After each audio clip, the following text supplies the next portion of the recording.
más en lo que es el tema a abordar de esta unidad que es el eje de la globalización, donde entenderemos un poco más el mundo en el que vivimos. Para dar comienzo vamos a analizar un poco los temas a abordar en esta presentación. Los mismos son la globalización con sus dimensiones y los cambios que ésta supuso, y dentro de los cambios lo que es la división territorial mundial con los países centrales, periféricos y semiperiféricos, la configuración del mapa actual y las conclusiones que podemos establecer del suceso de la globalización.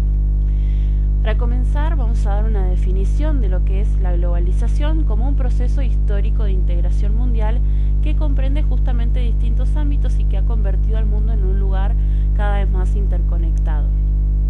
Cuando se habla de globalización se habla conjuntamente de un fenómeno justamente de integración mundial,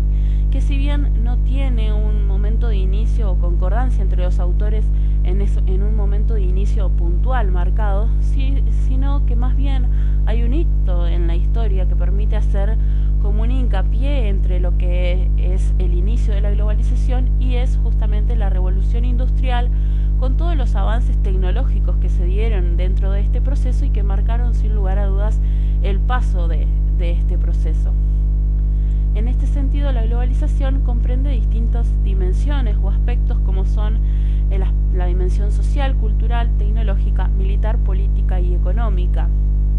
Dentro de lo que es social, cultural, se habla de una unificación de la sociedad, de las culturas que corren sin barreras geográficas ni barreras en cuanto a estado, donde las tecnologías marcan el paso justamente y donde sin duda la dimensión que más peso tiene y que influye dentro de todas las otras dimensiones va a ser la dimensión económica. En este sentido, diversos autores concuerdan que dentro de los cambios de la globalización, tal como lo expresa la Filmina, la misma hace referencia a una estrategia que ha permitido a través de su dinámica la conformación de lo que son los grandes mercados. Estos mercados que justamente rebasan a los territorios nacionales, esto que decíamos hoy de la eliminación de las fronteras, y que es un proceso por el cual se están unificando estos mercados, las sociedades y culturas, como decíamos hoy, de los distintos países, y que esta unificación se da por medio de transformaciones sociales, económicas, políticas, que le dan un carácter global a todos estos sucesos. En sí, este proceso de integración habla de la integración de las personas, de los gobiernos, de las empresas, en un mismo mercado, por eso es que, o en un mismo sitio, por eso es que a esta globalización muchas veces se la conoce como el proceso de la formación de una aldea global. Dentro de estos cambios se da lo que es puramente con la repercusión económica por ahí de este fenómeno. Se da un hecho puntual que es que la globalización no tiene una misma repercusión o implicancia en todos los territorios, sino que más bien surgen marcadas diferencias entre los beneficios que obtienen algunos y las desventajas que tienen otros.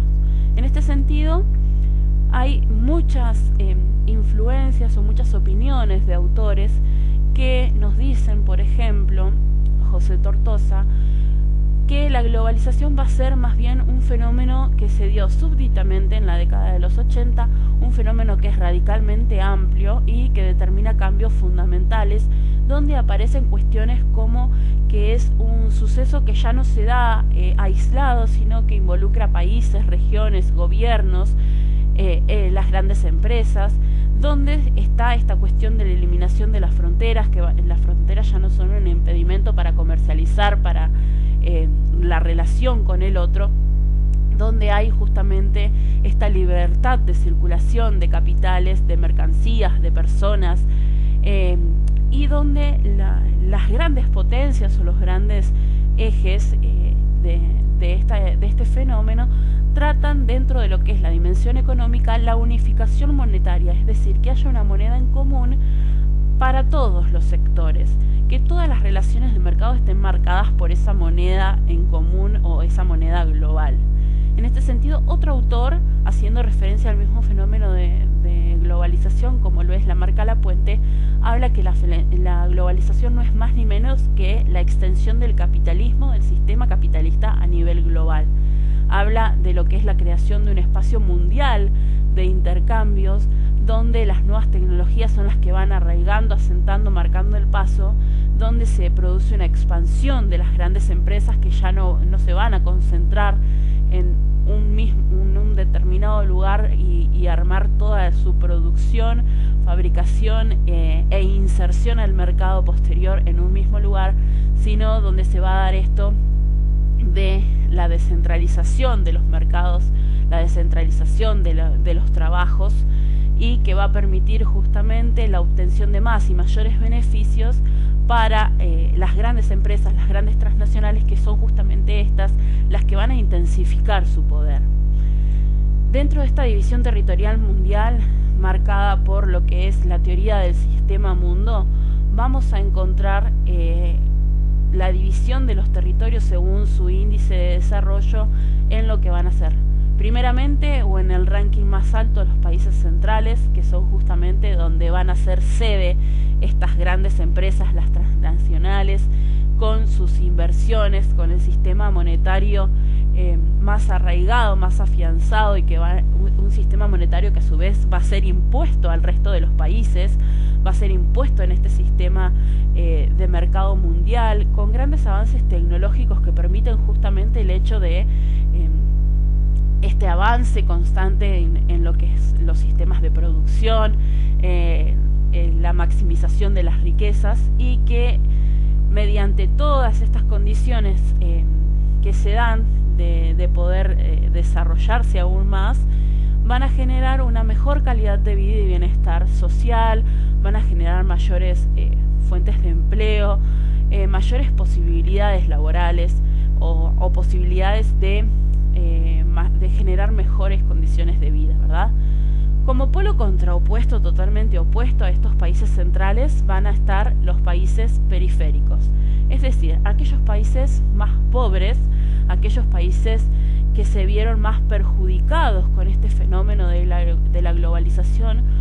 o más bien con todo lo que la globalización le permitió a estos países centrales y que estos países periféricos más pobres carecieron, ¿verdad? Si bien son los portadores de las mayores fuentes de recursos naturales, por lo general no poseen la tecnología necesaria para poder explotarlos e insertarse en el mercado mundial. Son justamente aquellos que tienen un desarrollo económico menor, que sus gobiernos son tan débiles que pierden mucho poder ante la presencia de las transnacionales, que muchas veces son estas empresas las que van a marcar el paso del país y las condiciones de desarrollo económico del mismo, mucho más que los gobiernos. La calidad de vida y las condiciones de vida de sus habitantes son muy malas, incluso viven cuestiones de trabajo insalubre, porque van a ser las transnacionales las que van a marcar la explotación de los recursos para obtener los recursos de estos países periféricos. Con este tema de la descentralización del trabajo van a poder ensamblar esta materia prima para generar las manufacturas dentro de en otro tipo de países y poder llevarlas al mercado mediante las condiciones de las grandes empresas transnacionales, y van a sacar así mayor rédito económico de esto y teniendo el menor gasto posible. En medio de estos dos países van a estar los países semiperiféricos, aquellos países cuyo nivel de desarrollo económico no es tan bajo como el de la periferia, pero tampoco llegan a las condiciones de vida de lo que es los países centrales. Tienen un acceso al mercado mundial, pero en menores condiciones o con menores posibilidades que los países centrales. En este sentido establecen relaciones de poder entre los países centrales, y esto les permite funcionar un poco como explotadores de las periferias, pero a su vez siendo explotados por los países centrales justamente. Están como una especie en la línea intermedia entre los primeros y los más bajos. Todos estos procesos permiten a su vez que la configuración actual del mapa territorial mundial sea justamente la que marque cuáles son los países más pobres, cuáles son los países que están en vía de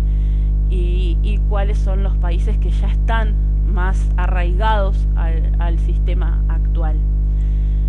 Lo dicho hasta acá nos permite sacar distintas conclusiones, como son el efecto de las grandes potencias y de las transnacionales dentro de los distintos